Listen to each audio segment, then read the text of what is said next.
Welcome back to another episode of Why Not Us. If you listened to the pilot episode that we released this week, we appreciate you. Go follow us on our Instagram, Why Not Us Media, and click subscribe on your podcast platforms. We're also on YouTube. Smash that subscribe button. Don't just click it, smash it. This is going to be a grind to reach the top, but we're here, fellas. We're here to stay, and we're going to be here every couple of weeks with you. This is officially episode 1 of the Why Not Us podcast. We got a great show planned for you, talking about us. We're going to introduce ourselves, kind of how we met, and circle back with one another. We're going to talk about the Open, the British Open. We're going to talk about who burned the bacon this week. Back with our super high fives. The fellas are back with me, Jordan Childress and Joey O'Toole. Fellas, how are we? I'll tell you what, I'm doing great. I don't know about you. I've got my Braves jersey on today here, and I've got the All-Star game on the background. What's better than that? The Midsummer Classic, as they call it. Yeah, that's good stuff. And of course, I'm the only one without a jersey on. I'm sitting here wearing a Target pocket T-shirt and a Texaco hat. Jordan's you look good though. That's all that matters. I appreciate that. Thanks. I mean, at least somebody's recognizing it. Jordan's got his Nationals jersey on. National League. Sorry. The best league. Best league. Real baseball. So that's going on right now as we speak. These guys are skipping it.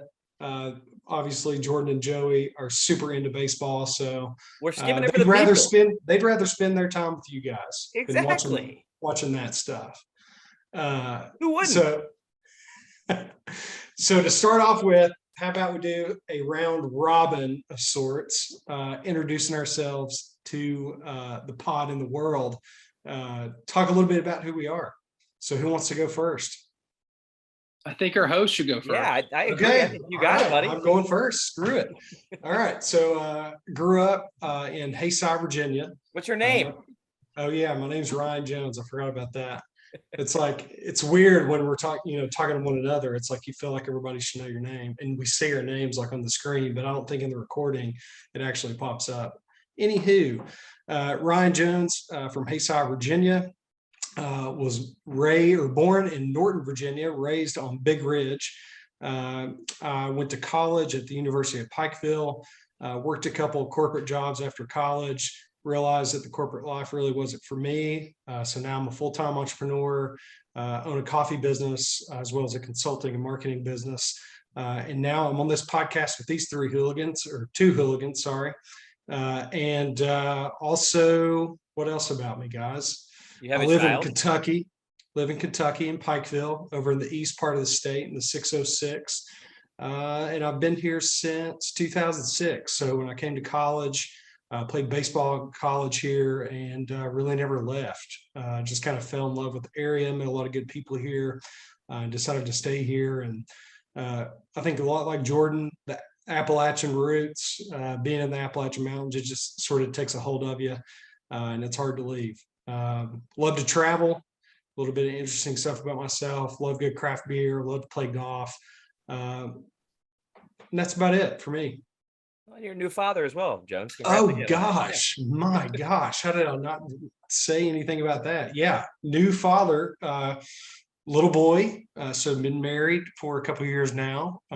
Kelly is my wife, and I'm a new dad. It's kind of crazy. Nothing prepares you for that, fellas. Let me just say that. It's a wild experience. God willing, someday I'll be the same. So yeah. And Jones is always going to be drinking a beer. Why don't you tell him what beer we have today? No free ads, but today is Founders All Day Vacay. This is a session wheat ale. Founders Brewing Company, Michigan. Joey, you're next. I'm up. Joey O'Toole, born and raised in the capital city of Richmond, Virginia. Grew up out in the western part of the city. Have 2 younger brothers. Mother, father raised me. Did a great job, I might say. And got lucky and went to a great school, Virginia Tech. Go Hokies. Go Hokies. Business major, accounting to be specific. Also got a master's from there. and parlayed that into a nice little stint at Deloitte for a couple years, where I was probably not a good accountant, not a good auditor, and did not like my job. That might be a theme throughout this podcast, unfortunately, guys. Jobs that Joey doesn't like. But left that career and went and worked for a women's basketball team for about 5 years at a college out in the southwestern part of Virginia. And that's kind of how Jordan and I met, which we'll get into in a little bit. But spent 5 years working on staff for a women's basketball team at a college there, and then moved to Pittsburgh, which is where I currently reside. And love sports. Love to hang out with my friends. Love to hang out with my lovely girlfriend Emily when she allows me to. Love hanging out with my family. Really enjoy my family. Got to see them this weekend, and enjoy being outdoors. Enjoy being at sporting events. And people ask me all the time, what do you enjoy doing? It's really sports. And that's just kind of what I grew up with. Like, do you have any other hobbies? And I'm like, not too many. Just like sports. So that's a little bit about me. Yes, that Awesome. leaves me. My You're name up, is Jordan. Jordan Childress. I hail from the same hometown as Ryan Jones, Hayside, Virginia. It's in Virginia's baby, Dickinson County, last county created in the state of Virginia. I grew up on a commercial cow and sheep farm. Pretty much spent a majority of my life either on a baseball field or baling hay during the summers. I went to college at the University of Virginia. It's the only branch of UVA, and then spent 8 years working in minor league baseball and college athletics, and now spend a majority of my time working in corporate America on the marketing and communication side. Spend a lot of my time hunting good bourbon in the state of North Carolina. It's an allocated state, so it's a little difficult. Love playing golf. And then I am getting married in October to my wonderful fiance, Jessica. I have a golden retriever named Riley and a tabby cat named Rowdy. Not my choice, but we have a cat. I reside now in Clemmons, North Carolina. And if anybody doesn't know where Clemmons, North Carolina is, it's a suburb of Winston-Salem. And it's, I live 5 minutes from West Forsyth High School, which is where Chris Paul went to high school. So if we have any basketball followers, Sick. that's a little bit about that. Fun fact. Big, another fun fact, big Cincinnati Reds and Cincinnati Bengals fan, as you can see, Joe Burrow in the background. You invited him to your wedding. Don't let it. I did invite Joe. I did invite Joe Burrow. You did it. Did you his really? Girlfriend Olivia. How to did you the do? wedding. How did you do it? Walk me through that. I sent him an invitation and everything. I have Like a buddy in the mail. You sent it in the mail. I have a like buddy to the that gave me his stadium or address, what? his physical mailing address in Cincinnati. Yes, I have a buddy that provided me with his mailing address. That and buddy may or may not be me, but his yeah. buddy may or not have been Joey. We'll not disclose how information was found. But yeah, I mailed Joe Burrow a wedding invitation. That is so funny. So get married in October. Venmo's open at Childers 10 if anybody want to help out with that. At cost. Childers 10. Jordan, Yeah, did he first, yeah. respond? Did he respond by chance or no? No. I'm hoping he sends something. We'll see. I invited. Wouldn't a bunch that be of different cool? things. Yeah, I Did, sent like a bunch of I don't even brands. recall. I think my girlfriend probably filled out the invite. Was it an online one where you say It you're was. gonna do it? Okay, It so was. did you have a spot for Joe online where he could log in and stuff? Yeah. Okay. We're hopefully coming off a win over the Miami Dolphins there on Thursday, so he's got Sunday off. So he might as well head on down to the. Oh Why my not gosh. Joe, you That know? would be so epic if he Yeah. responded in some way, like not come or anything like that, but just like responded to it. Yeah. Did send an invite to Richard and Judy Childress. No relation, unfortunately, but NASCAR Hall of Fame car owner Richard. We both live in the same area, so that was worth a shot as well. So we'll see. You didn't tell me Nice. that. That's great. Yeah, I did invite Richard and Judy. Yeah. It's so funny. I mean, like, when we planned our wedding, we only had like so many that we could, invite. And, we have big families. So I think our cutoff may have been like, I don't know, let's say 125 people or something like that. So like, there was no way that I'd be able to invite anybody outside of like my immediate family, my friends. So it's just like a free for all with yours. It sounds like you just invite all these celebrities. You know, you don't know until you try. Yeah, shoot your shot. That's how Jordan found his lovely fiance. Shoot That's your Jill. exactly shot, right. man. I slid in Shoot her your shot. DMs, and Yeah. ultimately, What does Jess think about this, by the way? as long as we don't roast her, she's okay with it. Not the podcast about you inviting these celebrities. We had to order like it's 55 households. We had to order 100 invites, so I had a bunch of extras. So I was just firing them out. I love it. Fire in the hole. Fire in the hole. All right, fellas. We've got all three have pretty interesting backgrounds. What pulls us all together is pretty interesting, I think. So Jordan and I, obviously, we knew each other from being from Hayside. Jordan was a little bit younger than me. So I graduated a little bit before him. We always knew each other, grew up in the same church, but we didn't really hang out a ton. I wouldn't say we probably didn't really hang out in it.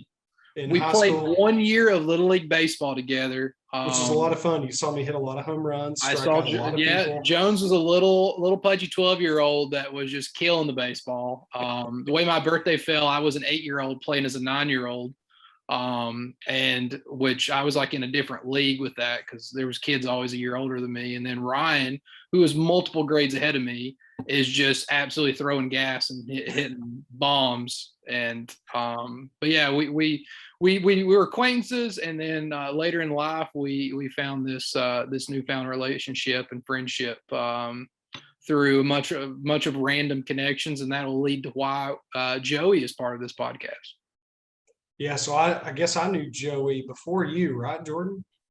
Yep. So I knew Joey through another mutual friend that Joey went to college with. So my best friend from high school, grew up with him, really more like a brother than anything. But he was good friends with Joey in college, and then I started going over to Blacksburg and Virginia Tech and hanging out with those guys. And then after college, Joey kept in touch, and I would always go see them on the weekends. And then we started going the Bristol race together, and became really pretty close, I would say, in a pretty short amount of time. And really the Bristol race was probably the reason why we got so close, going every single year for probably 5 or 6 years. Yeah, maybe. That's my first time we actually met, Jones, is we met at the Bristol race, and you and I just hit it off, man. I mean, we clicked. We were just like brothers immediately. Yeah, we were like two peas in a pod of that race, and I was like, man, this guy's really cool. And the bromance started. Yeah, and so Joey and I kept in touch and stayed good friends. And then where were you? You were working at Deloitte at the time, so you were traveling all over the place. Yeah, you've got the craziest work history I've ever heard of in my life. So why don't you take it from here, and then how you and Jordan kind of synced up. Well, so Jones, you and I, even our relationship even grew more when you would were slinging beverages out in Southwest Virginia. When Jordan and I both worked at Radford. So Jordan and I met, and it's kind of a funny story because I'm at work one day and we're hiring this new director of communication, or excuse me, not director of communications. We're trying this new assistant communications person, Jordan, I think is probably what it was, at the school we worked at, which is Radford University for those keeping track at home. But and I don't know how Jordan realized that I knew Jake or went to Virginia Tech or whatnot. He could probably expound on that, but and my memory is a little fuzzy on it, but I remember Jordan walking up to me and asking me, or saying, hey, I'm from Hayside, Virginia. And I'm like, I only know one person from Hayside, Virginia, and it's a friend of ours named Jake. And we'll bleep out his name. That'd be really funny at this point. And I knew you, Jones. That's really what it was. And I was like, hey, do you know these guys? And he's like, hey, yeah, I know those guys. I know them. And what an awful accent. Well, and that's the thing. I'm like, who's this kid that's just showing up? And I'd only been at the school. I think I'd only been working there a year before Jordan even showed up and started working with us. But yeah, and Jordan's like, hey, I know those guys. And sure enough, our friendship grew from there because he ended up being our contact for sports for our women's basketball program. Yeah, and I traveled a lot for work at the time, and I was covering the state of Virginia for a brewery distillery that I was working for. And another random connection, the distributor that was distributing their products in the southwest part of the state of Virginia ended up going to college with Jordan and was really close with Jordan in college. And then we just all started hanging out together when I came to Blacksburg. It was just kind of crazy, the whole thing. Really was. No, it really was. And Jordan, did I leave anything out of that story? You have a better memory than I do of it. I just know, I swear I came into your office, which was that makeshift office on the back hallway. It was like Yeah. my second day of work, and you came in there and you asked me if I knew these two brothers from our hometown, and I was like, yeah, I was like so cut off. And then he asked me if I knew Ryan, and I was like, yeah. And then it just kind of blossomed from there. He kind of like told me the connection, and I'm like, oh, this all makes sense. And then it just kind of grew from there. And then, Joey and I spent a ton of time together with women's basketball, because basketball season runs months. Yeah, And October, then- like essentially October. Well, it runs like October to March, Through and you and I are March. roommates on the road. Your Yeah. roommates on the road. We lived together for a little bit there. And then Joey'd sleep on my couch a lot if he didn't want to drive back to Blacksburg from Bradford. It's about a 25-minute drive, maybe. So we spent a lot of time together over like a 3 or 4 year span. And then just kind of hung out with mutual connections. And now we're a group chat together, which has led to this podcast. We've all shared, we went to one another's weddings. Some of us are in one another's weddings. Some of us are even marrying us in these weddings. Oh gosh, that's true. Yeah. Yeah, the clergy is taking care of the nuptials here in October. So just one big happy family here. I got to say, I'm really pumped up for your bachelor party. I just want to get down there, play some golf, hang out. I'm amped. We're going to the Really beach. am. Do we Yeah. do we need to film? Do we need to film? Yeah. Yeah, we should. Carve We out should an do hour. something. I last time I checked, the Bachelor gets to choose what we do the entire trip. So I think he should say, "Hey, What if the entire group just like got in a circle and we just started filming? We'll figure it out. we'll have to get their consent." Yeah, we got to sign the forms and all that. Yeah. But we'll take gotta care make of it. sure. All right, so moving on, fellas. How we got started with Why Not Us? Joey, take it away, my friend. Yeah, I think as I noted earlier, my little theme is I bounced around a couple of different occupations trying to figure out what I like and don't like, and just got a little stagnant in my current position. And Jones and I were texting, I don't know, about a month and a half, 2 months ago, saying, ask me how I was doing and whatnot, and he's like, hey man, we should start something. We should try something. We should, whether it be a business or whether it be, something like this. And, this is what was born from that conversation that he and I had. So we said, hey, how hard can it be? And we came up with the name, Why Not Us? So that's where we are today here at the first episode. And we roped Jordan Why in. Not Us? We roped Jordan into it with us. And here we are. Yeah. So it's a quick synopsis of it, Jones. I don't know if I'm leaving anything out there. No, but that's good. Yeah. And when I was thinking about like, okay, how can we get something for Joey to do that he's going to get some more fulfillment just in like life in general out of? You're like perfect for podcasting. Your voice, man. I mean, it is Thanks. the vocal strings there. Well, that's what I'm hoping a little bit, that people can relate a little bit to us. Like, hey, we're just a bunch of friends hanging out, and we just wanted to talk and show others like, hey, you can do this too. Or hey, if you're not That's happy right. with your job, or like just go do something for fun, get some way to kind of hang out with your friends. And this is an excuse to do it. And hopefully it blossoms, and we do this for years to come, even if nothing comes of it. It'll just be fun. And we've all been in a group chat for what seems like years, but it's like, we're all pretty interesting. We all share interesting things. I think we, all have these sort of like, I think Jordan put it in our pilot blog, but all these like hypothetical situations, and everybody's got a different point on this or that or the other. Some agree, some disagree. And it's just kind of interesting on how we communicate there. So it's like, how can we take that, turn that into something like this? And people do it all the time, and they, make some decent money at it. And we just saw Joey, it's not somebody that you are acquainted with necessarily, but you were in the same area. But Fat Perez, man, like, Yeah, we went to high school together. He and I guess we didn't know each other that well, but yeah, going full time from his. I mean, it's what seemed like he had a really good job too. But going full time with Bob Does Sports, and it's something that Jordan, he probably was the first one in this group that started watching that YouTube channel and following Robbie Berger. But just watching how just some regular dudes started a podcast, a YouTube channel, and now that's what they do full time for a living. And it's opened up like so many doors and opportunities. So like, why not us? And they're just having fun. That's the other thing. Like it emanates from those videos and their content. Like it's like they're just having a good time, and they look like they're enjoying themselves, right? We don't really know that, right? This is the internet. Keep that in Sure. mind. But yeah, they look like they're having a great time, and that's just kind of what my hope is for this. Yeah. Any thoughts there, Jordan? Or you want us to move right along, buddy? I think we pretty much turned a group chat into a podcast. I mean, usually That essentially. that Yeah. group chat usually works where, we talk about a lot of dumb and stupid stuff, and eventually someone gets their feelings hurt, but we all love each other, and We're all good that's- friends. that group chat's family. Yeah. We're missing a few from the group chat. Maybe they'll jump on here with us at some point.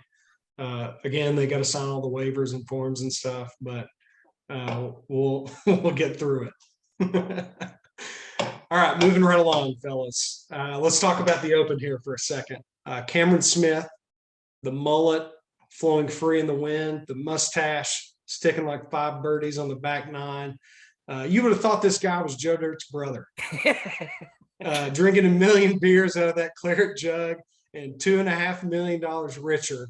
Gents, did you watch the clinic that this man put on? I watched I literally sat at work Thursday, Friday, had my computer open, and watched pretty much all of it. And I say watch, it was on the entire time when I was sitting at my desk. And even on Thursday, I actually was still up at about 2 or 3 a.m. when those first guys went off. So I watched a couple holes. Friday, I watched a good bit. Saturday, I watched a good bit as well. And then unfortunately, Sunday, I was at a baseball game in DC and only was following on my phone. So I missed the 5 birdies on the back 9 that kind of catapulted him into the lead. But he's been playing great for all season. Let's be honest. He's been in contention. yeah. And I mean, good for him, man. Good for him. And obviously, he's quite the character. And, he just seems like, one of us, as I say, a lot of us say, he just seems like one of the guys. And he can just hit a golf ball 1,000,000 miles. But he put on a clinic, as you said. He was excellent. And, I you mean, kind of just- feel bad. What's that? Just putting lights out. That's the really, thing. He's just yeah. one of the best putters, if not the best putter in the world, and top 5 guy probably when it comes down to it. But when someone like that gets on a roll like he did, and he didn't miss, I went back and watched some of the highlights on some of the things I missed. Looks like we got a guest back there, Jordan. The cat that he doesn't like or want. It's right there snuggling with him. But I just do feel, I say a little bad for Rory only because Yeah. he's been really, really putting, in my opinion, the weight of the tour on his back, and he played a hell of a tournament, and it did not like he didn't play bad on Sunday, but Could he- make That's where putt. it's falling. He Yeah. couldn't get the ball close enough to the hole to get it in, man. Yeah. For birdies. yeah. So Rory made all 4 cuts in all the majors this year. He finished 29 under par and did not win a single major. That's Wow. crazy. So That is there was like 9 golfers that made all cuts in it. He was 29 under. Willie Z was 17 under, and then Matt Fitzpatrick was 16 under. Then under that was JT. So there's only 4. Wow. Or I mean, you would think if you're 29 under, you've won at least a major or 2. But it Yeah. felt like all the stars aligned. It was 150th Open at St. Andrews. I mean, Rory was meant to win that. Yeah. Nicholas won the 50th Masters. Tiger won the 100th U.S. Open. I mean, it just felt like Rory's in the 150th Open. I mean, he's on fire Saturday. Couldn't make any birdie putts when he needed to. Sunday. Right. I was watching him, on 18, that chip, man. I was like, I think this might go in. Like he is going to get this thing up there and it just might drop.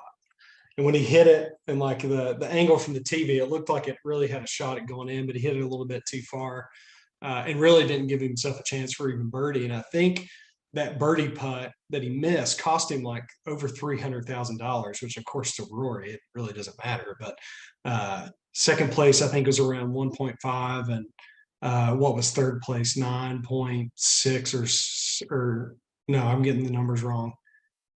Yeah, 960 some thousand or 940 some thousand. That's what we call 3 holes on the Live Tour.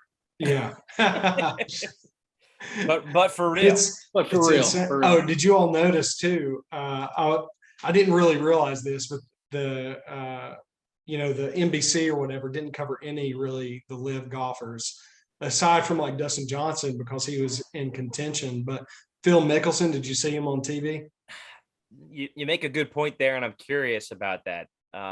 If there was intent there, I don't know. Had to be. Disappointment. mean, who Poulter else did got they- up. What was it? Thursday morning. Poulter got up. They booed him, and he literally shanked his tee shot. I was actually watching I mean, it that was live terrible, when yeah. it happened, and he actually finished decent. I don't Yeah. remember seeing DeChambeau either. I mean, and he was up there too. Yeah, you're He right. made a late Jones. charge. Yeah.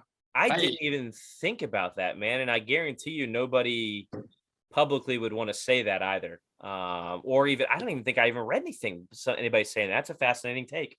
Hey, I saw the board very well this weekend. You did, yeah. Tell them about finished- your win. I finished third in our pool that I got Joey doing with a buddy of mine.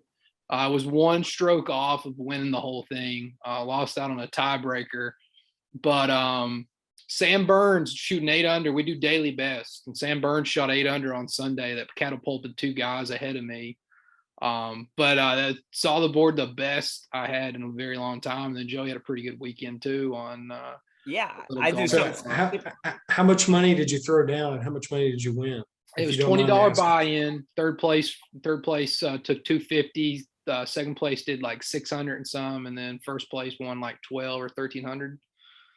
Yeah, So- I do something very similar to Jordan, and I get in that one he does. I just didn't have time to do it, to be honest with you, so I didn't even bother entering that one this time.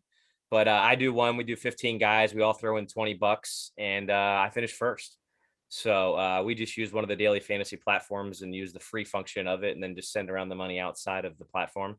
But Okay, so everybody signs up on this platform, yeah, and you and it use just- that as the tool for like who wins. And then- exactly. And Okay. it's very similar to what Jordan does as well. It's just a different format. Oh, I see. So we just use one of the daily fantasy platforms. Jordan uses it's a website. It's one of one of our mutual It's like mutual office coworkers' pool. sons. Yeah, but Yeah. it's like an office pool thing is what he does. And yeah, so I don't even know what I won yet. I'm friend of a friend in this thing, and somebody else is getting the money for me. So I imagine I got $100, $200 or something. So That's awesome. but yeah, the pod was a winner this weekend. So That's great. Take it. I don't bet on things like that, unfortunately. I should sometimes do that, but I don't get the invites for the pools that you guys get into. We'll So forward those along. how's a man supposed to bet on something he doesn't know about? If We'll forward you some of the polls. We do one for every major. So Yeah.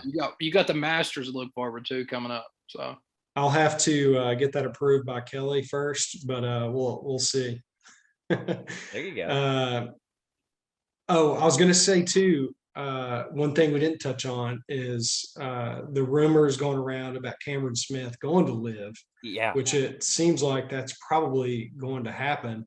And Joey, you were texting in the group earlier that a couple others are probably going too. Yeah, I was reading about that Monday morning first thing. I think they did a good job of keeping most of that stuff silent, or at least Liv does out of respect. I don't know, for the British Open, maybe. You definitely know some of those guys were asked, and you saw a couple sound bites a little bit this weekend or this past week about it. But yeah, it sounds like he might be gone. I read maybe Matsuyama could be gone. You saw earlier this week, David Faraday is officially going to be the voice of Liv, which I think is a big get for them. I do enjoy, his commentary. So it'll be fascinating, man. I'm a kind of an old head and I don't like change. So Yeah, it's I don't different. I don't like all this stuff going on, but I can't blame these guys either. That's my thing. Like, I mean, if you're I going think to go they're get also going to try to play on the European tour and then maybe the Asian tour to try to secure their world golf rankings so they can get points for that. are they okay? And I think that's what they're going to try to do. They're going to try to get together, I think, and go play those on off weekends, which is a lot of off Oh. weekends. So they ultimately can play in like World Golf Championship events, and then there's nothing that says that they can't play in the U.S. Open, the U.S. Open, the British Open, or the Masters. not yet. Not yet. We'll see how the Masters handles it. They never shy away from controversy. As they've Yeah. had a controversial history. We'll see how that gets handled here coming in the next couple of months. Another thing I read was the last Australian to win a British Open was Greg Norman. Greg Norman, yeah. Isn't that funny? Fate, man. Maybe it's fate. I don't. I mean, I honestly, and another buddy of mine, we talk about this too. I just don't understand the return on investment right now with it. I mean, there's so much money thrown at this, and they don't have TV deals. They don't have big sponsors and stuff like that. So, like, how do you keep this thing going? Well, I think it's like any, startup more or less. Well, if you look at it like a business startup, you get investors, and the investor here has deep pockets, we'll say. And I Yeah, don't think they care what they're losing, to be honest with you. That's just my Yes. take on it. It's the Monday Night Wars. It's WCW Yeah, versus Jordan keeps WWE. comparing it to yeah, wrestling. which you're is right. I mean, Greg Norman and the Saudis are no better than Ted Turner throwing money at Hogan, Nash. Yeah. yeah. It's no different than those guys. It made the sport better. So maybe it makes I mean, one thing, I Oh, mean, that better it on has done already is that it seems like the PGA earnings are going up. I think I read, what was the British Open? Was it 14 million this year? The total earnings, and like the last year it was like 11, so it went up by 3 or 4, something like that. Yeah. So they're listening in that way. I think they've made some changes, or at least they've talked about making They're some going to changes. have to, because I mean, look at all the players that are leaving. Oh, yeah. You know what I mean? Like, who's going to be left for Rory to compete against? JT. JT's Sounds like married Rory. to the PGA Sounds game. like, So sounds like Rory, JT, Scotty. Those are 3 of the top 10 there that are going to hang around, I think, for now. Rombo sounds like he's also going to hang around. So What we'll about see. Spieth? Are you ready? I think Jordan's going to hang around. Yeah. You go on a first name basis with him?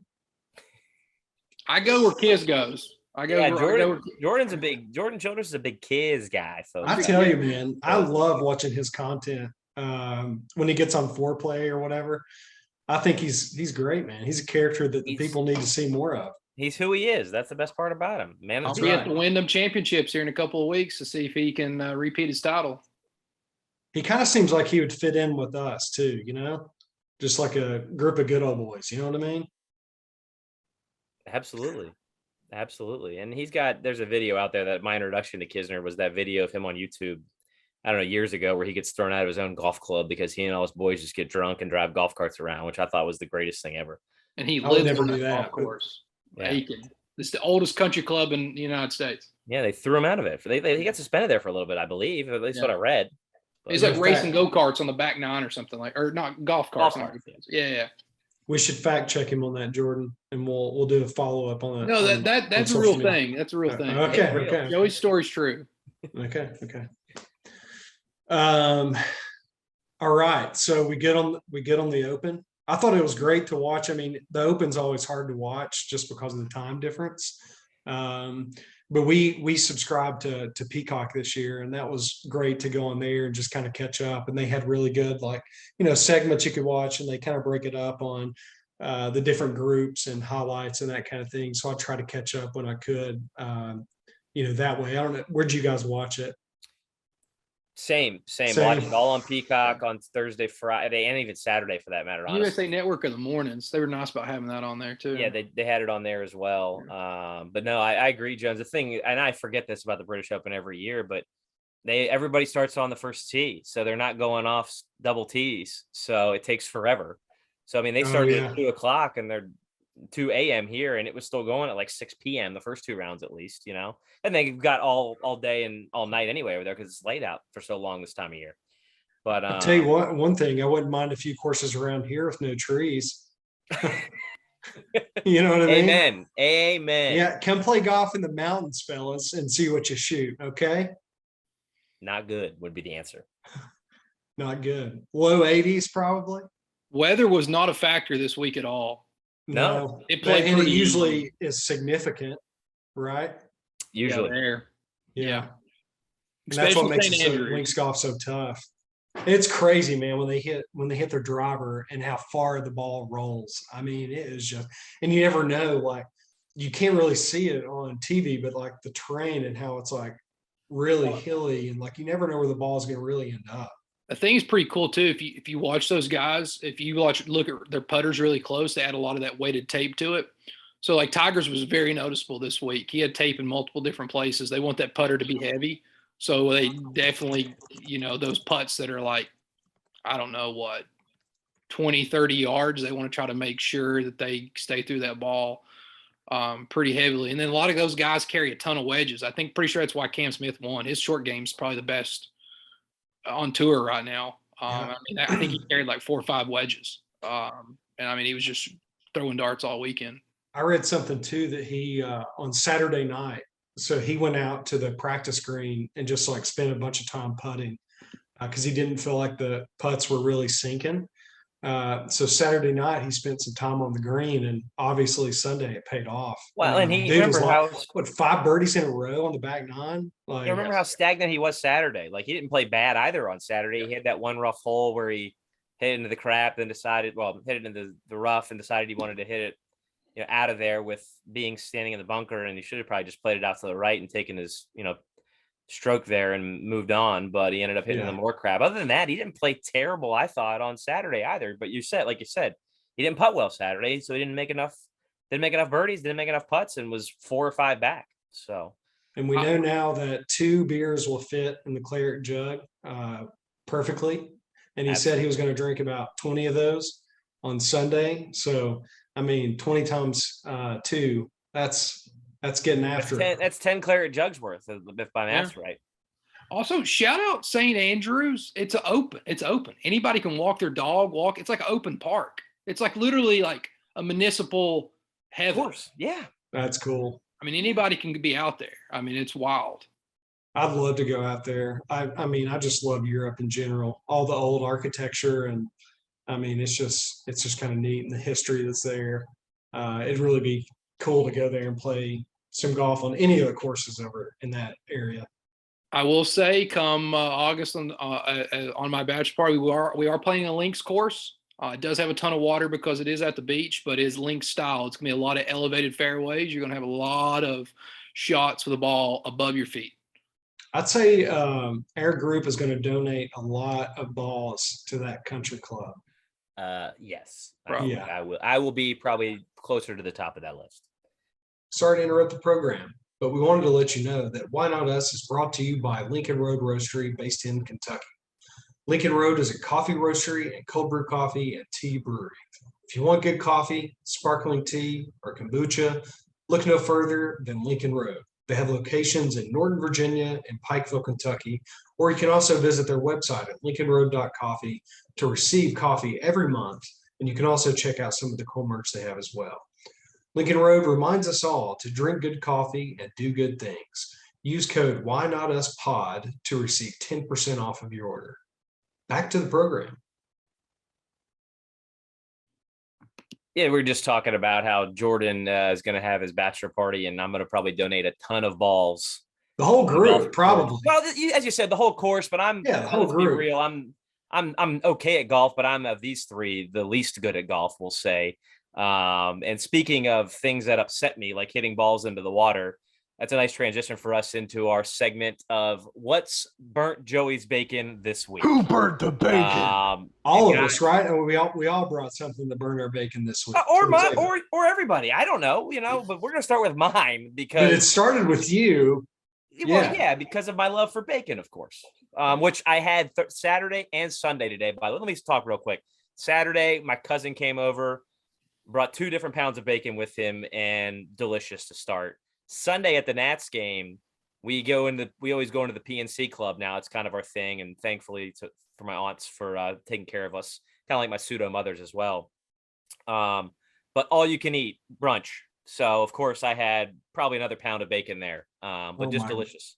A pound of bacon yourself. Yeah, probably. Yeah, probably, dude. Just shout out Nats Park and the staff there for the you really got after it at brunch. Wonderful spread they put on before the game. Wow. Yeah, and then we tipped the waitress a bunch of money. And I say one of the aunts did, and she just kept bringing the Bud Lights, man. All you can drink as well. So a good BL Smooth and bacon goes perfect together with brunch. So I cannot complain. But that leads us to our new segment, What Burnt My Bacon. I work, guys, local government. And this week I found out that our governor appointed a new controller to our region. And, politics is not my thing, even though I work in politics. And I go look up this guy's qualifications, thinking, oh, he's got to be an accountant. He's got to have some sort of background in accounting, or maybe done it for a while. No, he's an elementary education major and has been a career politician. And Oh man. I don't know if this guy knows a thing, and I don't have to work with him, but I have to work with people who he supervises, we'll say. And sure, he's a nice guy. I got nothing against Which him, that but all trickles down, right? I don't know the mean, guy. Yeah, it will eventually, right? And yeah, the people that I work with are great right now in that office, and just kind of upset me. I'm like, not that I wanted the job because I didn't, but it's just hard. It happens all over in life and whatnot. But I'm like, what qualifications does this guy have other than being a career politician? I jokingly ask people in the office about it. Oh, why this guy get chosen? Well, his father was it. I don't care about that. I just want someone yeah. who's qualified to do the job, and hopefully he'll do a good job. Not to say he's not going to do a good job. Guy might be the best controller there is out there. Who knows? But I don't know if he knows a thing about accounting. So that's what upset me a little bit, and I made that known around the office, and people just kept like brushing it off. I'm like, no, we're not brushing this off. It's like I don't understand. Like, help me understand why this is okay, because to me, it's not okay as a Yeah. common person. Like, I don't get it. And it is an elected office eventually. So he will have to run to keep it. That's what I was going Uh, to ask. So the governor appointed this position. yeah. So And why he was the was position vacant in the begin, like to begin with? the woman who, well, that's probably another thing that's going to make me upset, but she became a judge. So if she has Any any law qualifications background, to be a judge? I mean, you got to have something. A I law don't degree, know. maybe. I don't know, man. I don't know. And like I said, I don't know these people from Adam, but more or less, it's the premise of how it's Yeah, happening. And that would that's make me life, mad right? too. I can see why you're frustrated. Well, it's just like, and I want someone who's going to do a good job, and I don't know if this guy knows anything about like if this guy to sit down and do my job on a daily basis, could he do it? I doubt it. But maybe I'm wrong. Prove me wrong, my Yeah, man. I don't know. and there's really nothing worse than like somebody that works at a higher level than you, like an exec level, but they don't have any qualifications. It's really just like who they knew or whatever, and they just Yeah, got like given that position, and then now you're reporting to them, and like exactly. that sucks. And good for them, I guess, for getting that job and being in that position. But for someone below them who has to like explain to them about them, like I don't get it. Like I that's just foreign to me, right? Like my thing is you show up to work every day, you work hard, you move up. That's how Yeah, I was more or less not raised, but how I, was taught it to be. So when I see something like that go down, and guy was a city politician, and now he works for the guy, it just makes no sense to me. But maybe I'm wrong. Maybe the guy went and got a master somewhere. I have no idea. yeah. But it just And ladies upset and me. And gentlemen, if you want to quit your job, start a podcast and a YouTube channel. but that's what burnt my bacon, boys. It just upset me. And Yeah. the answers I'm getting from other people about it are like, oh, blah blah blah. I'm like, no, he has no accounting experience. Help me out here. You Yeah, know, I mean, that bacon is like not even edible. That's just horrible. it's Throw that bacon in the trash. it's black. It's black. I mean, it's horrible. Yeah, throw it away. It's So, smoking. what burnt my bacon? A lot different. So my dog, and we mentioned this earlier. So I've got a son now, and so my dog, she like spends her time in the sunroom, and the sunroom is also connected to our master bedroom. And it's my job when I leave my bedroom to make sure that I shut the door behind me and then lock the gate so she doesn't, get into her bedroom and, do whatever. She's 2 years old, still acts like a puppy in a lot of ways sometimes. So I did not shut the door whenever she was in the sunroom and we were hanging out in the living room to our master bedroom. And, when you have a newborn, the newborn is basically, stays in your room, the bassinet's in there, changing table, all that stuff. We have that in there. So there's a lot of dirty diapers, right? So like there's dirty diapers everywhere and it's hard to keep up. I mean, I think on average, it's like 15 diapers a day. So it's a lot and it's hard to keep up with. So there's some, hanging out on our changing table. Sometimes it's okay. It's cool. It's being a parent. But my dog got in the room and got into some of the diapers. And just by chance, Kelly, we're sitting on the couch and she's going, did you shut the master bedroom behind you when you came back into the living room? And I was like, yeah, of course. Of course I did. I always did. Like, why would I do anything different? Sure enough, I go in there and Penny, my dog, is on Kelly's side of the bed, chewing up some dirty diapers. Not Yeah. great, not a great experience. And you can imagine what, your wife would probably say to you when you came back, Did you to have tell that? her what happened. Did you own up to it? Yeah, you got it. Oh You got to yeah. admit Oh fault, yeah. man. Oh yeah. Yeah. Yeah, Yeah. It was my fault. And so my dog burnt the bacon, man. So we had, Kelly pulled the sheets off the bed and, well, did your dog or did you? That's what I'm confused here. no, well, I burnt the bacon for Kelly. The dog doesn't know any better, but I was mad at the dog because I thought she knew better. I know. I'm giving you a hard time. So yeah, I guess there's two scenarios there where the bacon could have been burned. Yeah, because I think you're mad at the dog. Kelly's gonna be probably mad at you. I don't know. All right, guys, my dog Penny. She's so cute though, man. Oh man, She is. it's so hard to be mad at her. He really is. Jordan and I are big dog people. Joey, you might be too, but I am definitely not. not a cat person, I'll tell you that. But the cat Cat keeps showing guy. up in Jordan's screen there. Grew up with cats. Not a dog person. But Yeah. that's a story for another day, maybe. So It would be just so funny if like Jordan's cat just like magically appeared in like Joey's screen there. All the way from Winston-Salem to Pittsburgh. Anyways, I'm going off topic here. Jordan. Well, it's been burning my bacon lately. This is like a daily occurrence. Daily. Oh Yeah, no. well, I got a little bit of construction I got to go through on the way back home, and it's like where Interstate 40 branches off to like a smaller interstate called 421, and there's a little bit of construction work, and people are not quite understanding how to merge, or when there's arrows flashing, get over. People just ride that lane all the way down and expect to be let over.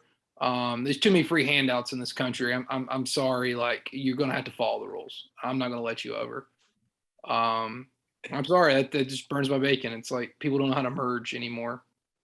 I'm telling you, I was texting you earlier about the traffic there in Winston, but seriously, man, those exits there are tight. It's tight. You gotta go. You just can't wait. You those gotta weave go. lanes, man. Those weave lanes, I believe what they're called, right? And you guys learn that in Yep. driver's ed? Weave lane? Yep. Yeah. There more people need to be taught how to drive from their high school football coach in this country. Oh yeah. So Yeah. that's been what's burning my bacon. I need people to learn how to merge a little bit better, or just get over, and we all can go through this a lot quicker. Yeah. Road rage is just like not great. I hate it. We all have it in us, If you just drive the way you're supposed to drive, all of our bacon would be so good. And Just crispy. Crispy enough, not too tender. The fat is just cooked perfectly. Like just merge right, people. I got a Our couple bacon pounds. would be I got a perfect. couple pounds of bacon I might de-thaw after this pod tonight, Oh, all right. For tomorrow morning or just like for a snack tonight? I don't know. Maybe, well, it's not gonna thaw. It's hot enough in this place right now, but but no, probably for tomorrow or the next day. I don't know. I'm not a breakfast guy. So I eat tons of bacon, but I don't eat breakfast usually. So You just eat your bacon at odd times during the day. right. So All right, let's transition into our super high fives, gentlemen. So our super high five this week, which I think is an interesting one, is our top 5 sporting events that we have ever attended.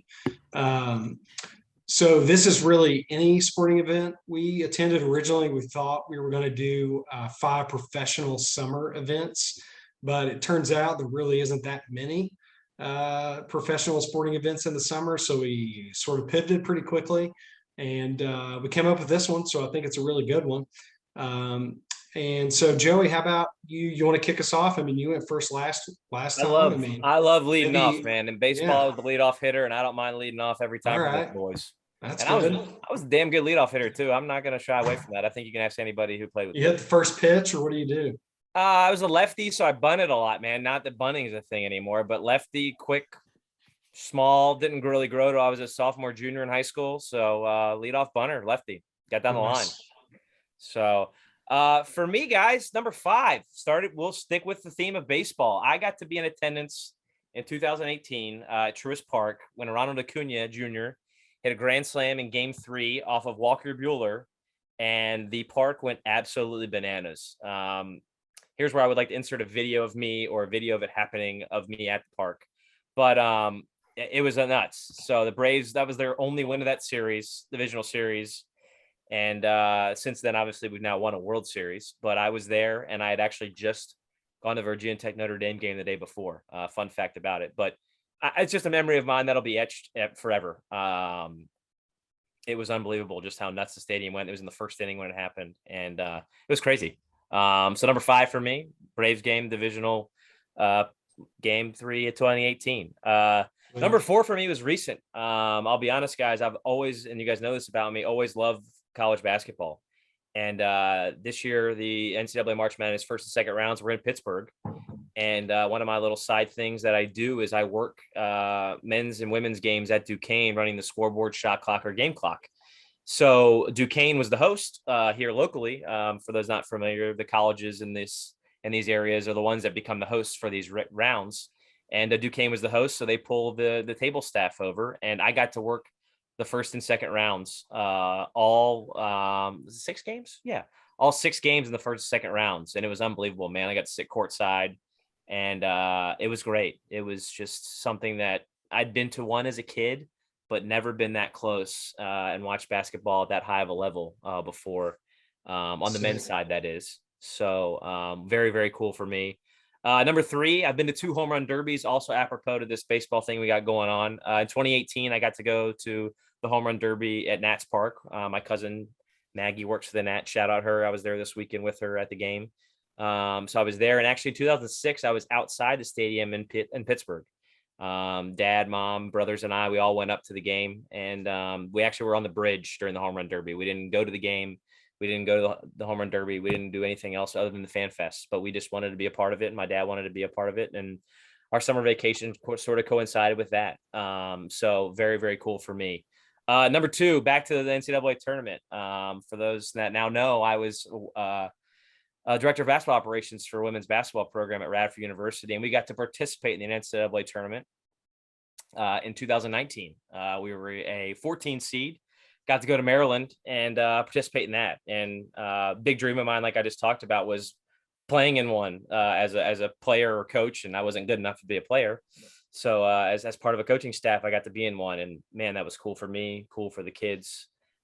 Just cool to be in that environment. You know, have a shot to win a national championship at the end of the day is really what it was. So It was cool seeing you on TV, just like going nuts on the sideline. I remember watching it. Yeah. But like my family got to come to that as well. Like I'm telling you, I had 10, 15 family members come. Like that was so cool for me.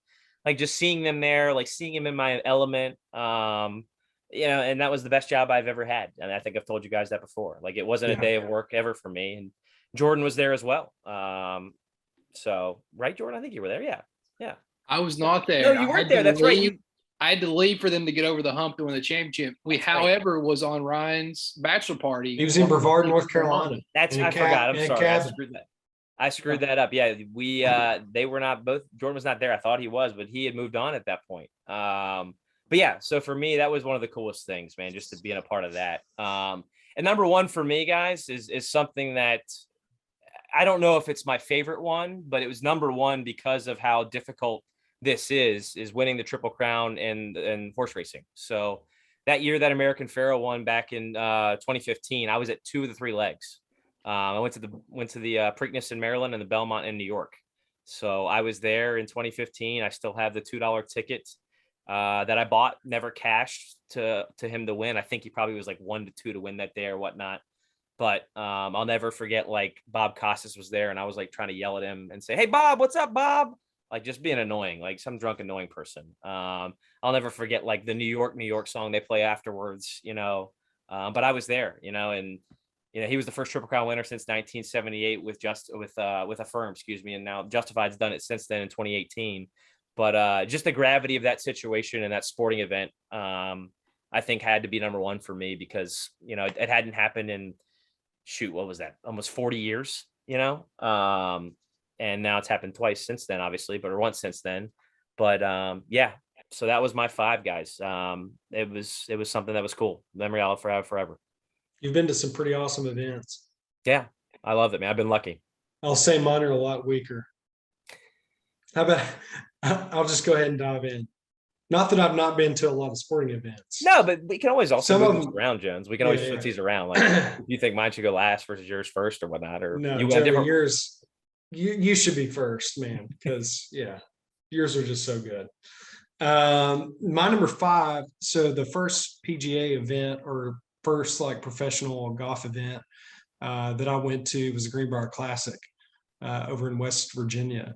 So that was a really good tournament. I think I was just like, was I in college or was I fresh out of college when I went to that? I think I was maybe a senior in college when I got to go to that. But just seeing like professional golfers up that close, just smashing a golf ball is just unreal. It really makes you feel bad about how we play golf, but it's just pretty cool to be able to see professionals up that close. I think it was like Bubba Watson. I think Ricky Fowler. I was up pretty close with some of those guys, and I may have been mixing up some of the players because I've got another golf tournament in this too. But the Greenbrier Classic, that was a fun event. Went with some college buddies. We stayed like 45 minutes away in another small town in West Virginia. And it was just a lot of fun. A lot of fun. Do you remember who won? Greenbrier was just pure. I mean, the whole property and the golf course and everything is really nice. Do you remember who won, Jones? I don't. No. Sadly, I don't. I should have looked that up before I listed it. But yeah, I don't remember who won. It's great. I've been as well. For those who haven't, it's I would say it's one of the cooler stops. Usually not a lot of the good guys go nowadays, but it's a beautiful Yeah. property. I think I went twice. I went the first year and then I went to the following year. I think the year after that, it maybe got flooded and was canceled. Remember that one year? It was like the whole course was underwater. I believe so. Yeah. Yeah, so they didn't do it that year. They did it one more year, and then the PGA stripped it from them. Yeah. So they don't have anything there anymore. Yeah. Which is sad because it's so close to like where I'm at. And it was a fun event. Number 4, this one is hilarious. And it's not really because of the game. It was just because of the whole the whole event around it. So I went to an Asheville tourist game. When was it? Last year. I know where you're going with this. You know where we're headed with this. So it was just me and Kelly. We go to Asheville, North Carolina quite a bit. It's only 3 hours from here. So we go down there and hang out a lot, and sometimes we go to the tourist games. Well, this one tourist game, it happened to be a Thursday night, and it was Dollar Dog Night. And my eyes just lit up whenever I went to the stadium and realized it was Dollar Dog Night. There was no competition like going on. It was just Dollar Dog Night. There was no like, how many hot dogs can you eat and win a prize or something like that. So I decided out of the blue just to challenge myself to see if I could eat 10 of those hot dogs. And I did it, and I really paid for it. My body rejected it the next day, and the Biltmore is over there, the Biltmore property. So we go over there quite a bit too, just to like go hang out. We go to the winery, we go to the restaurants over there, spend some time on the grounds there, and we're sitting there at one of the Irish restaurants, and my dog is with us. And pretty well, as soon as we were signing the check, I pooped my pants at the restaurant. And it was just like something we are never going to forget because it was just so funny. And Kelly's got pictures of it. I thought I was just like, you can't really tell. It just looks like, sweat or whatever. And just like, no, it is like you can tell. So what we had to do, Target wasn't that far away. So we signed the bill immediately and snuck out of there. Didn't make a scene. We tried to get out of there as quick as we could. Went to Target. Kelly goes in and buys me some, underwear and shorts to change in the parking lot, go right back after it. But man, I was in severe pain for 2 days. But it was worth it. What a story, right? Asheville tourist games.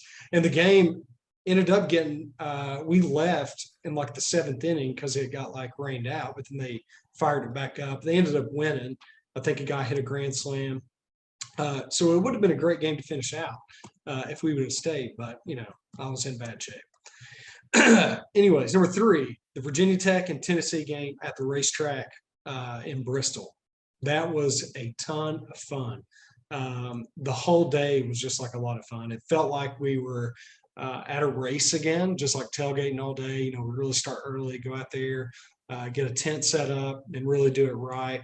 And we actually had spike ball for this one too, this tailgate. So it was a lot of fun playing with a bunch of good dudes and just hanging out with some good people all day. And the game was just incredible at night, and seeing it at that big of a level. I mean, what was it, like 130,000 people or something crazy like that were there. It was incredible. So that was a lot of fun. Let me ask you a question. Did two brothers that we know run that spike ball event? Did they run did. everybody out of business? I Yeah, they felt cheated. They cheated. If they're listening, they cheated. And Were- I would they like were- to. I would say we should do a rematch. They were very good at it. We'll put it that way. Well, when one of them figured out how to serve and get it over your head, that's when it really went south for everyone, because you really couldn't return the ball back. Correct. And if you've not played spike ball, you should go YouTube it. It's an amazing game, and I don't get to play it enough, but that was a lot of fun. Do you own one?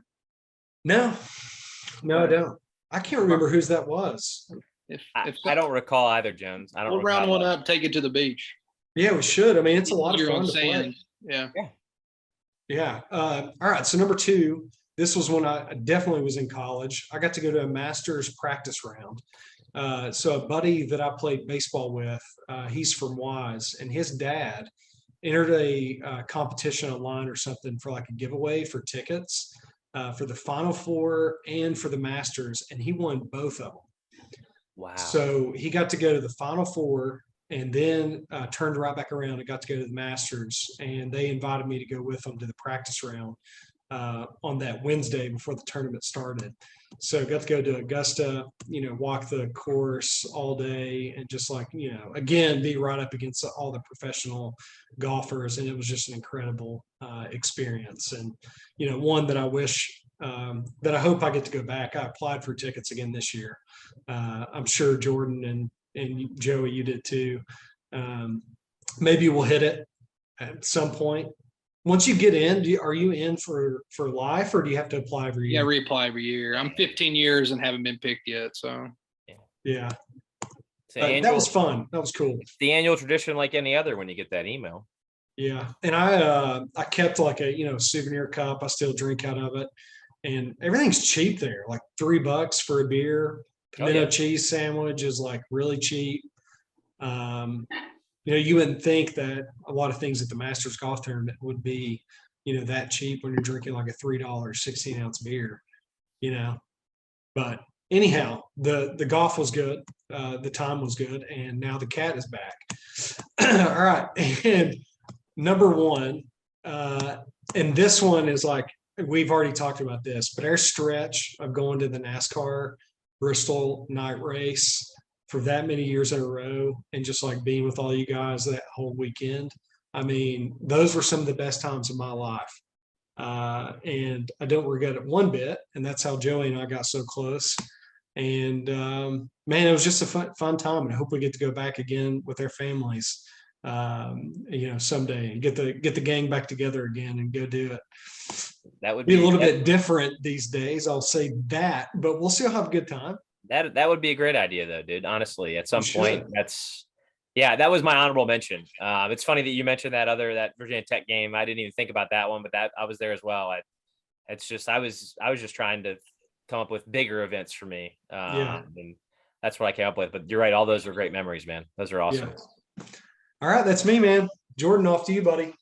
all right, staying on that theme that you all were talking about. My number 5 is the 2000 Virginia Tech Virginia football game. It was Michael Vick's last game in Lane Stadium. Yeah, I was Go Hokies. I was 8 years old. There was definitely a buzz around. Everybody knew he was going to enter the NFL draft in 2001. Capped off, I think they were 11-1. Their only loss that year was Miami. I think they beat Clemson in the Gator Bowl that year. It was a wet game. Literally day after 7:00 kickoff, day after Thanksgiving. Quite a few random names on that team that they'd lost from the year before, but just being, I guess, in person to see Michael Vick's last game in Lane Stadium in a Virginia Tech uniform. Pretty good. Even though I was a little younger on that one, that one just randomly came to me last night. I was like, that's pretty cool. That is cool. Definitely Very. put Virginia Tech football on the map, and to be there for his last game in Lane was pretty cool. My number 4, this one's just a random regular season baseball game. So I was a Cincinnati Reds season ticket holder for several years. This game it was the Cincinnati Reds versus Pittsburgh Pirates game on September 11th, 2010. It was the 25th anniversary of Pete Rose breaking Ty Cobb's all-time hit record, which occurred on September 11th, 1985. It was the first time Major League Baseball had allowed Pete Rose to be on a Major League field since Paul Giamatti banned him in 1989. Bud Selig gave special permission for the Reds to have him physically on the field. Pete had been to multiple Reds games throughout his time during that ban. He just had to buy a ticket. So this is the first time he was actually able to come to an event as an invited guest of Major League Baseball. That game ultimately ended in Joey Votto's first career grand slam and walk-off home run. That was during his MVP season in 2010. He was a rookie in 2008.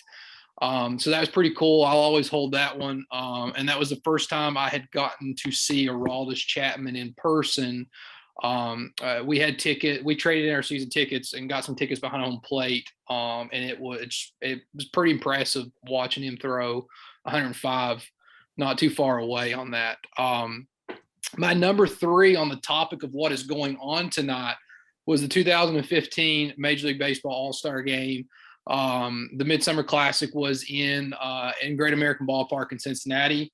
I was able to watch the game for my season tickets. It was great. My mother went with me on that trip. It was very cool. I will say, if anybody's a baseball fan, the All-Star Game's like everybody that loves the game of baseball is there. Obviously, probably not so much tonight as it's in LA and it's probably the who's in the stands. But if you're ever lucky enough to go to it, it's pretty cool. It's like the best of the game or out on the same field together. And then like everybody there like loves the game. Also, Cincinnati is a very baseball heavy town. Joey's been to a couple of games with me up there. The Reds. I assumed all 5 of yours would be Reds games. But it's like the town loves baseball, loves Cincinnati Reds. They've not been great a majority of my life.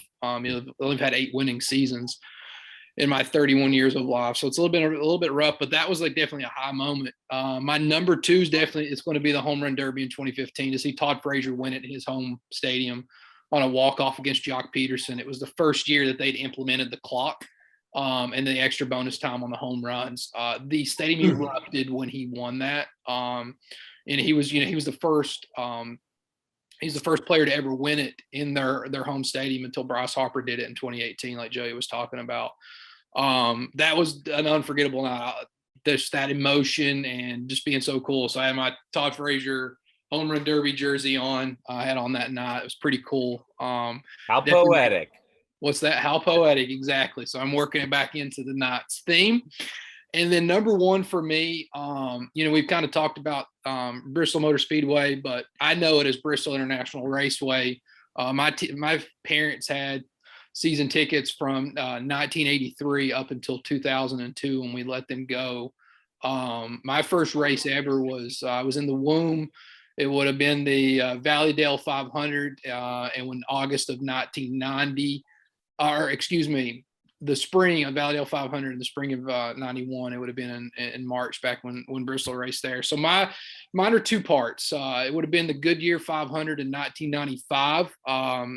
Rusty Wallace led, I would imagine, 400 and some of those 500 laps. About 50 laps in or at the end of the race, Texas Terry, the Tornado, takes over the lead. And then here come that black number 3 rearing its ugly head toward the front of the field. Dale, Rex, Terry, and as they crossed the finish line, Terry, they literally got a wrecker and hauled the number 5 Kellogg's car to victory lane. That's a famous photo of them taking in front of it, and the front end of that car is just absolutely demolished. It started probably the rivalry between those two. as Terry ended up going on and winning a NASCAR championship shortly after that.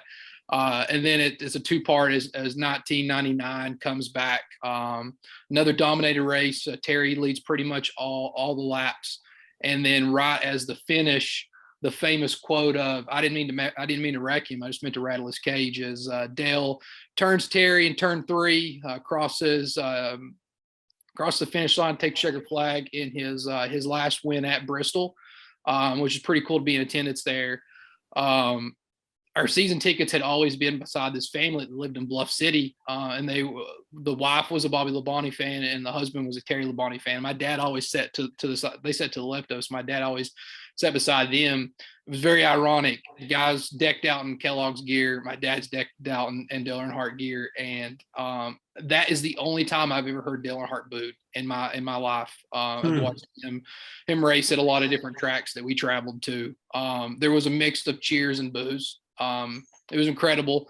Saw him win his last race there at Bristol, and we shortly gave up our tickets after he had passed. We finished out the 2002 season, and it just got to the point where Bruton and Marcus Smith had changed the fact that you couldn't just buy tickets for both races. You had to buy tickets to every event that Bristol was hosting that year, whether it was World of Outlaws, drag, strip, concerts. You had to buy all the tickets. So they kind of almost priced the fans out of it that way. Yeah, those two definitely are my top. Those two are always in commercials when it comes to Bristol. But saw a lot of moments there. But those two are definitely probably going to be at the top of my list. Yeah. Saw a lot of different moments in NASCAR. Would see Dale win his last race at Bristol, and it to be that moment. Probably tough to beat that. Tell you what, I mean, going to a NASCAR event is just so fun. It's got to be the only event that you can take your own cooler in. Yep. It's just a lot of fun, man.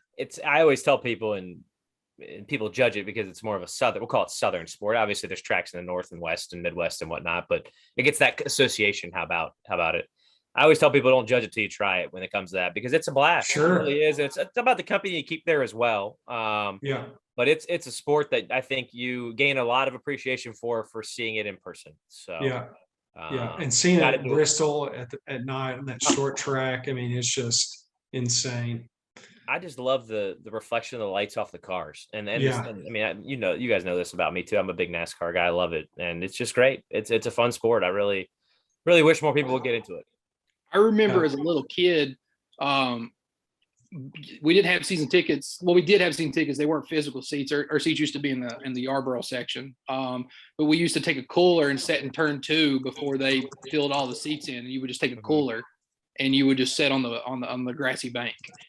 So the track used to not be seats all the way around. Yeah. Turn 2 and turn 3 used to be just grassy hills. So it literally like a football stadium originally, because you had seats just in the in bank there between 2 and 3, and then on the other side. So it's grassy banks, and there're just people be sitting on coolers, be parties going on out there. And it's kind of changed. It definitely took a different route when the mid 2000s came. They definitely tried to market to a different demographic, and then the recession hit. So sports definitely made some transitions coming back. I don't know how much you guys have watched it this year, but the next gen car, I think, is going in the right direction. Do you see they announced that Chicago race today? So they're doing that. I think Chicago's got a lot of work to do. There's a lot of potholes on Michigan Avenue, a lot of potholes. The Coliseum thing was cool this year. They did as well. Yeah, I haven't been able to make it to the dirt there, and then the LA Coliseum. They did Bristol Dirt. Not 2 years now. Yeah, it's 2 years. This year was bad. This year was okay. They're getting better at it. I'm not so sure. They're trying to make it more attractive with F1 being a big thing now. For sure, F1's definitely right on their tails. But I'm excited. North Wilkesboro is opening back up here in a couple of weeks. Dale Jr. is going to come run a couple of late models up here, so I'm going to try to get out there and see him in a car again for the first time, I guess, since we went to Martinsville, Joey. Yeah. Tell you what, we've done 2 episodes so far, and Dale Earnhart has come up in both of them. Both. I'll work it in. I mean, it's. Should we keep it going and then like just drop a T-shirt or something? Good. And look, by Luke's suggestion, we should turn this into a NASCAR podcast. I'm going to have to freshen up on my NASCAR knowledge and certainly need to go to more races than just the Bristol race. More so just that I go there to have a good time. But Is that the closest track to you technically, Jones, or is Kentucky closer? There's the Kentucky. Where's I don't know where Kentucky race. Bristol. Bristol's a Ohio. lot closer. Yeah. Kentucky's practically in Cincinnati. It's right near the airport, Joey. Oh, okay. Yeah. So yeah, Bristol's the closest for me, and that's the only race I've ever attended.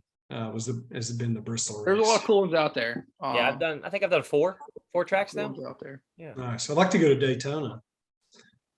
Daytona, Talladega. I do recommend those two. Yeah, that'd be a lot of fun. Definitely party on the boulevard. I mean, they don't stop. God, say not. They don't stop. And And well, there's fellas, I think we put together a pretty good program here.